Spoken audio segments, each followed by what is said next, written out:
નમસ્કાર મિત્રો, વિડીયોમાં તમારું સ્વાગત છે। ગુજરાતના ખેડૂતો માટે ચિંતાજનક સમાચાર સામે આવ્યા છે। માવઠા અંગે આગાહીકાર અંબાલાલ પટેલે મોટી આગાહી કરી છે।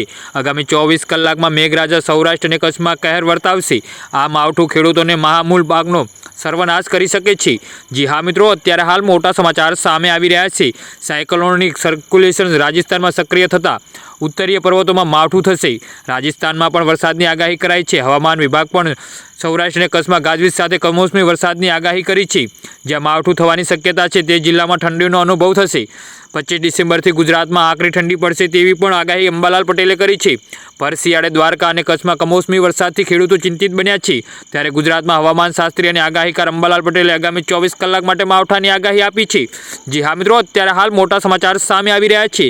25 ડિસેમ્બરથી જાન્યુઆરીની શરૂઆત સુધીમાં ફરીથી મજબૂત વેસ્ટર્ન ડિસ્ટર્બન્સ આવવાની શક્યતા છે, જેનાથી ગુજરાતમાં હવામાનમાં ફરી પલટો આવતા કમોસમી વરસાદ આવી શકે છે। ડિસેમ્બરમાં પાછલા સપ્તાહ અને જાન્યુઆરીમાં પણ એક સિસ્ટમ બનશે, ફરી વાવાઝોડું આવવાની શક્યતા છે।